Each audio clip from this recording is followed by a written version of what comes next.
공무원 피격 사건의 피해자의 이대준 씨가 당시 한자가 적힌 구명조끼를 입고 있었다는 사실이 알려지면서 유가족이 국방부에 관련 자료 공개를 요구하기로 했습니다. 검찰도 이 부분을 살펴보는 것으로 파악되면서 앞으로 수사 과정에서 중국 어선 미스터리의 실체가 드러날지 주목됩니다. 이승주 기자가 전해드립니다.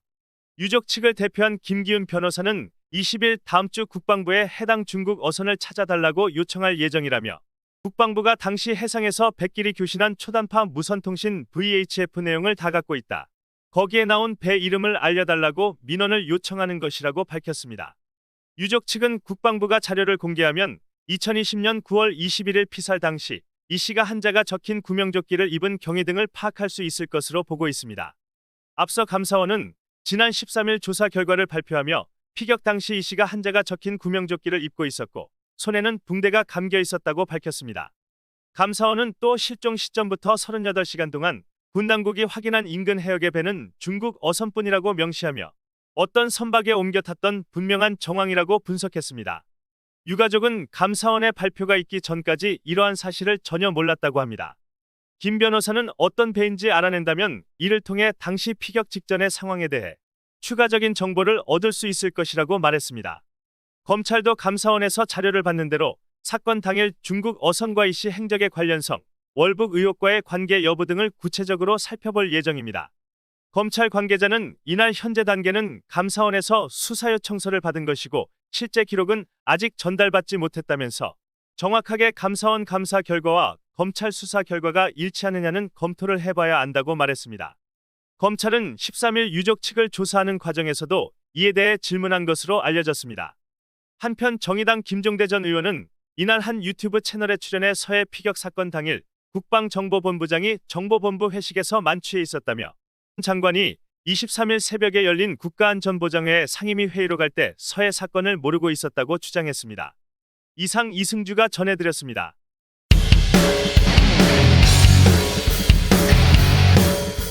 일명 뇌먹는 아메바로 알려진 네글레리아 파울러리로 인해 미국 10대 청소년이 사망하는 일이 발생했다고 영국 가디언지가 보도했습니다. 22일 영국 가디언지에 따르면 최근 미국 네바다주 보건당국은 라스베이거스의 한 호수에서 네글레리아 파울러리에 접촉한 것으로 보이는 10대 청소년의 사망 사례를 보고했습니다. 이승주 기자가 전해드립니다. 네바다 보건당국은 신원이 공개되지 않은 사망자가 지난달 30일 주말 동안 후버댐 뒤 콜로라도강 저수지의 애리조나 쪽 킹맨 워시 지역에서 미생물에 노출되었을 수 있다고 말했습니다. 지금까지 네글레리아 파울러리 감염은 주로 미국 남부에서 일어났고 발병 사례의 절반 정도가 텍사스와 플로리다주에 집중돼 있었으나 최근 들어 미국 중서부와 북동부에 이르기까지 감염 사례가 보고되는 등 서식지가 확산하고 있는 상황이라고 우려했습니다. 이를 두고 예년보다 더워진 날씨 탓에 수온이 상승했기 때문이라고 보는 전문가들의 의견도 나오고 있습니다. 사실 뇌먹는 아메바 감염은 대단히 치명적이기는 하나 대부분 예방이 가능하다고 알려졌습니다. 우선 네글레리아 파울러리는 섭씨 25도에서 섭씨 46도의 따뜻한 담수에서 삽니다. 또 코로 들어가 뇌로 이동하는 것으로만 사람들을 감염시키므로 물을 삼키거나 사람 대 사람으로는 감염되지 않습니다. 사례도 드물어 1962년 이후 미국에서 뇌먹는 아메바 감염 사례는 151건에 불과합니다. 미국에서는 지난 7월 올해 첫 네글레리아 파울러리 감염 환자가 나왔고 9월에는 텍사스주 일부 지역의 수돗물에서 네글레리아 파울러리가 검출돼 보건당국에 비상이 걸리기도 했었습니다. 네글레리아 파울러리에 일단 감염되면 환자의 97% 이상이 사망한다는 것입니다. 감염 초기에는 두통, 발열, 메스꺼움 또는 구토를 포함하는 뇌염 또는 뇌염과 유사한 증상을 보이는 원발성 아메바성 뇌수막염을 유발하고 이후 목이 뻣뻣해지고 발작 및 혼수 상태로 진행돼 사망에 이릅니다. 증상은 노출 후 1에서 12일 사이에 시작되며 일반적으로 약 5일 이내에 사망하고 효과적인 치료법은 현재까지는 없습니다. 전문가들은 여름에 따뜻한 물속으로 뛰어들거나 다이빙하는 것을 피하고 온천이나 협곡 무릉덩이 등 지열수에서는 머리를 수면 위로 유지하라고 조언하고 있습니다. 또한 미지근하거나 따뜻한 민물에서 수영할 경우에는 다이빙하지 말고 폼하게를 착용하면 감염을 99% 예방할 수 있다고 밝히고 있습니다.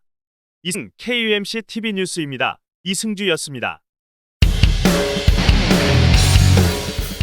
연방법원은 지난 19일 3년여의 코로나19 팬데믹 기간 동안 실시한 LA 카운티의 아파트 및 주택 세입자들을 위한 모든 조치들이 미국 헌법에 위반되는 소지가 있다고 판단, 세입자 렌트비 연체 입주자 퇴거 불가 정체간을 중지하라는 연방 법원의 가처분 명령이 나왔습니다. LA 카운티에 소재하고 있는 아파트 소유주협회와 캘리포니아주 아파트 소유주협회 공동으로 코로나19 관련 퇴거, 유예 등 조치가 건물 소유주들의 권리를 침해하고 있다며 연방법원에 제기한 소송에 대해 연방법원 가주 센트럴 지법에서 이 같은 가처분 명령을 내렸습니다. 다보나 기자가 전해드립니다. 코로나19 팬데믹으로 렌트비 연체에도 불구하고 세입자의 퇴거 조치를 LA 카운티와 가주정부의 법률안으로 인해 권리가 원천적으로 봉쇄됐던 건물주들의 의견을 받아들여 건물주의 재산권 보호를 인정해 준 것입니다. 그러나 세입자의 주거권 보호와 건물주 재산권 보호에 대한 판결들이 팽팽히 맞서고 있어 그 결과를 짐작히 어려운 상황입니다. 이날 보도에 의하면 가처분 명령을 내린 프레것은 연방판사는 LA 카운티의 세입자 보호법은 내용을 파악하기가 매우 어렵고 위헌적일 정도로 모호하다며 세입자 보호법은 일반적인 판단 능력을 가진 일반인이 퇴거 유예 여부를 파악해 합당한 행위를 할 수 있는 합리적 기회 부여를 하지 못하고 있는 게 문제라고 지적했습니다. 프레것은 연방판사는 이를 근거로 주거용 세입자의 퇴거 유예 조치는 일방적인 입주자만 고려하고 있는 LA 카운티의 세입자 보호법의 사전 집행 금지를 명령했습니다. 이번 소송에서 연방법원의 판단은 지난 7월 1일부터 새로이 적용하고 있는 LA 카운티의 세입자 보호법은 한마디로 법조문의 내용들이 애매모호해 위헌의 소지가 있다는 것이라고 지적한 것입니다. 세입자 보호법은 각 카운티마다 각 시마다 시행 연도가 제각각이어서 자나 건물주가 혼동하고 있습니다. 현재 LA 카운티를 기준하면 금년 1월 LA 카운티 슈퍼바이저 위원회는 투표를 통해 3월 만료 예정인 세입자 보호법의 시한을 올해 말까지 연장하는 결의안을 통과시켰습니다. 이에 따라 주거용 건물 세입자들은 무과실 퇴거와 임대료 미납으로 인한 퇴거 유예 조치도 올해 말까지 연장된 상태입니다. 이번 판결에 따르면 올해 말까지 시한이 연장된 LA 카운티의 세입자 보호법은 다른 코로나19 관련 지원법과 내용이 중복되거나 서로 모순되는 법 조항을 포함하게 됐다는 것입니다. 상하위 조항들이 서로 다른 내용을 규정하는 것은 물론 보호 조치가 서로 상이하고 적용되는 대상과 시점도 달라 세입자 보호법은 사실상 누더기 법이 되고 말았다는 게 연방법원의 지적입니다. 더구나 세입자 보호법의 몇몇 조항들은 의도적으로 임대료를 내지 않는 비양심적인 세입자에게 임대료 미납의 구실을 제공하는 적극적 항변의 도구로 악용되고 있다는 것입니다. 건물주들이 임대료를 미납한 세입자들의 의도성 여부를 확인해 퇴거 조치를 하고 싶으나 법적으로 취할 수 있는 근거가 없다 보니 세입자 보호법은 임대료 미납을 당연시하는 관례가 되어버렸다는 게 연방법원의 판단입니다.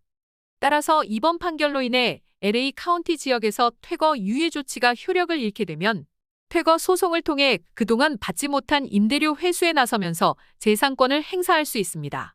그러나 세입자 보호단체들은 세입자들에겐 퇴거 유예라는 보호막이 사라진다는 점에서 이번 판결에 우려를 표명하고 있습니다. 특소득층 세입자들에게는 그간 밀렸던 임대료를 상환해야 되므로 자칫 본인들이 퇴거 위험으로 내몰릴 수 있다는 점에서 주거권 확보를 위해 세입자 옹호 단체들과 연계해 단체 행동을 나설 수도 있다는 우려도 나오고 있습니다. 이상 뉴스는 KUMC TV 뉴스입니다. 다보나 기자였습니다. 2023년 1월은 1903년 102명의 한인들이 고국을 떠나 미국에 도착한 지 120년의 역사적인 날입니다. 이에 미주한인재단은 이날을 기념하기 위해 제20회 미주한인의 날을 내년 2023년 1월에 개최하기로 했다고 지난 20일 기자회견에서 밝혔습니다. 이날 미주한인재단 LA 이병만 회장은 미주한인들의 역사와 전통, 그리고 문화유산을 차세대 한인들과 함께 다민족 지도자들에게 널리 알릴 수 있는 행사가 되도록 노력하겠다고 밝혔습니다. 다보나 기자가 보도해드립니다. 주최 측이 밝힌 주요 행사 내용은 미국과 한국의 정치 지도자들을 비롯해 히스패닉, 타이완, 아르메니안, 루마니아 등 다민족 지도자들이 참석할 예정입니다. 또한 차세대 한인들과 탈북민들이 참석해 미주한인 사회의 토대를 마련한 선조들의 지혜와 희생을 기억하고 더 큰 발전으로의 도약을 다짐하는 시간이 될 것이라고 밝혔습니다. 1월 13일에는 해외 동포 단체장과 미주 전직 그리고 현직 단체장 및 국내 인사들과 함께 LA 시청과 캘리포니아 주청사 LA 카운티 홀에서 제20회 미주한인의 날 선포식 및 기념 행사가 진행됩니다. 저녁에는 LA 다운타운 밀레니엄 빌드모어 호텔에서 만찬이 있을 예정입니다. 1월 13일부터 20일까지는 미주한인의 날 기념 작가전도 마련된다고 합니다. 특히 한인 이민 120주년 행사 한미 공동대회장으로는 미국 측에서는 황교안 전 국무총리, 미국에서는 김영길 AKUS 에쿠스 총괄회장이 위촉됐으며 기념 감사예배 대회장은 한규성 AKUS 에쿠스 회장, 양성전 목사 한국국회조찬 지도위원, 이상명 박사 미주장로회 신학대학교 총장이 맡았습니다. 이번 행사의 기획 총괄을 맡은 김일권 박사 한미 이스라엘 동맹협의회 회장은 미주한인 이민 120주년을 정리하면서 세계 속의 한민족, 세계를 이끄는 한민족임을 선포하고 한민족의 새로운 시대적 역할을 모색하는 시간으로 삼고자 한다며 특별히 다민족이 함께하는 시간으로 미주 한인사회가 다민족과 함께 나아가야 할 방향을 제시하고자 한다고 밝혔습니다. 안녕하십니까. 반갑습니다. 우리 자유대한민국은 2차 대전 후 건국한 나라 중에 가장 성공한 나라로 알려지고 있습니다. 그리고 선진국에 이미 진입하고 있습니다. 이러한 자랑스러운 대한민국의 발전을 미주 이민 120주년을 맞이해서 내년 1월 12일, 13일 이어지는 이 행사 기간 중에 지난 이민 120년사를 되돌아보면서 자라나는 후세들에게 큰 민족적 자긍심을 일깨워주는 그런 기회로 삼고자 했습니다. 부족하지만 제가 이 기획총괄위원장을 맡아서 과거의 역사를 조명하는 16인의 이민 역사를 빛낸 분들의 위인전을 이번에 책으로 출판을 하게 됩니다. 그리고 이번에는 특별히 조직을 좀 거국적인 측면에서 본국과 미국 이주민들에 있어서 자긍심을 일깨우고 앞으로 한미 동맹을 더욱더 돈독하게 하는 의미에서 황교안 전 대통령 권한대행, 그러니까 전 국무총리가 이번에 대회장을 맡았습니다. 그래서 이 황 전 총리는 북한에서 내려온 아버지, 또 그 아버지가 고물상을 하는 아주 가난한 그런 가정에서 태어났습니다. 6남매 중 막내로 태어났는데 이분이 이제 어렵게 열심히 공부를 해서 정말 그 살아온 그 역사와 또 한국의 이 우리 역사와 비슷해서 미주 인민들을 위로하는 측면에서 또 후세들에게 자긍심을 일깨우는 측면에서 어렵게 이분이 대회장을 맡았습니다. 그래서 이번에는 여러 단체들이 협력을 하고 다민족 국가들의 이민자들도 참여를 해서 2차 대전 이후에 흩어져 있는 다민족이 미국 사회에서 함께 뜻을 모아서 서로 힘을 모아서 서로 격려하고 서로 도움이 될 수 있는 그런 뜻깊은 축제의 장을 마련하고자 하는 것입니다. 미주한인재단 LA 이병만 회장은 미주한인들의 역사와 전통, 문화유산을 차세대 한인들과 미국의 정계 및 다민족 지도자들에게 널리 알리고자 한다며 미 주류사회 전반에서 미주한인들의 활동을 확대하고 한민족이 나아가야 할 방향을 제시하는 매우 뜻깊은 시간이 될 것이라고 소개했습니다. 이 회장은 이어 한인 이민 120주년을 맞는 미주한인들은 우리의 이민 역사와 정신을 기리고 한인들의 정치력 신장과 한미 간 우호 증진에 힘써야 한다며 미주 한인들이 이제는 한인 커뮤니티를 넘어 우리가 살고 있는 미 주류 사회에서 주인의식을 가지고 더욱 적극적으로 목소리를 내고 미국의 변화와 발전에 참여하는 한인 커뮤니티가 되어야 한다고 강조했습니다. 120주년 미주 한인의 날 남가주 20회 역사의 이민의 날이 돌아옵니다. 하와이 사탕수수밭에 노동 이민이 온 정말 120주년이 되면서 우리 한인 사회가 많은 성장을 했습니다. 이제 이번 행사를 통해서 이민 2세, 3세 후세들이 1세들의 선조들의 정말 노동 이민을 통해서 어떻게 살아왔나, 그리고 미주의 정치인들, 경제인들, 다민족, 월남 루마니아, 타이완, 알메니안, 히스패닉들 많은 타 커뮤니티 리더들을 초청하고 또 한인타운의 지도자들, 종교계의 지도자들을 초청해서 1월 12일, 13일 또 14일, 15일까지 또 미주 120주년 작가 기념식은 20일까지 연속 행사들을 준비했습니다. 이번 행사를 통해서 우리 후세들이 정말로 이 이민 사회에서 더 큰 일꾼들이 정치계에서 경제계에서 종교계에서 지도자들이 나와 이 땅을 정말 더 이끌어가고 감사함을 되돌려주는 그러한 120주년이 되기를 기대해 봅니다. 감사합니다. 한편 한인 이민 120주년에 맞춰 발간될 미주한인 역사를 빛낸 사람들은 120년 미주한인 이민 사회를 빛낸 16명을 소개하는 책으로 이 책에 실린 인물들은 조국, 여성, 그리고 공정한 세상 김마리아, 실천적 삶을 살았던 독립운동가 안창호, 빛을 향한 발걸음 강영우, 생명을 하늘에 맡긴 사람 임동선, 기독교 정치인 이승만, 물리학계의 거장 이휘소, 비디오 아티스트 백남준, 시민운동의 선구자 서재필, 축복의 대서사 유일한, 초기 미주한인 사회 리더 이대휘, 이산적 상상력의 작가 김은국, 미주 최초 경제학자 백일규, 다이빙보드 위에서 새로운 스포츠 역사를 쓴 세밀리, 평생 나눔의 삶을 실천한 홍명기, 미주한인 디아스포 교육자 김계용, 하와이 한인이민 여성들, 질곡의 삶 그러나 희망 등입니다. 이 책은 350페이지 분량으로 한인 정치인과 공무원, 과학자, 계몽가, 종교인, 하와이 이민 여성 등 미주한인 이민 역사에 빼놓을 수 없는 인물들의 업적을 담았습니다. 이 책은 추후 영어로도 번역돼 미 주류 사회와 한인 차세대에 널리 보급될 예정입니다.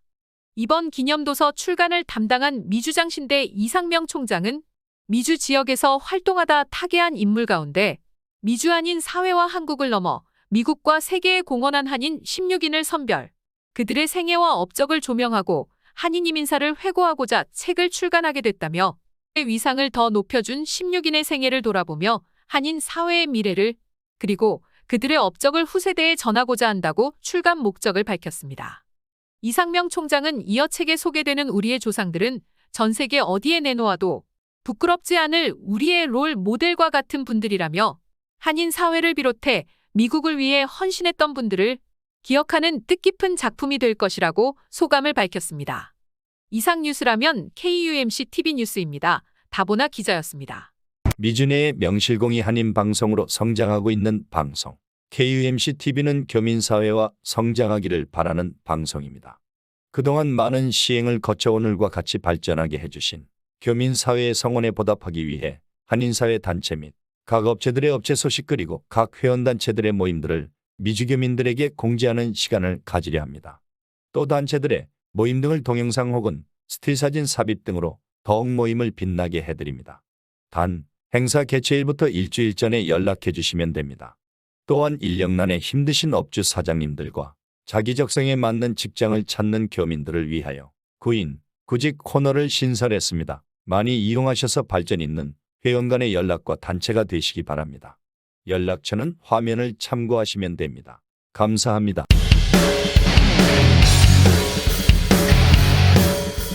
이상 KMC 뉴스를 마칩니다. 여러분들의 구독과 좋아요를 눌러주시므로 저희들의 뉴스 제작에 큰 힘이 되어주십니다. 많은 협조를 바라겠습니다. 감사합니다. 안녕히 계십시오.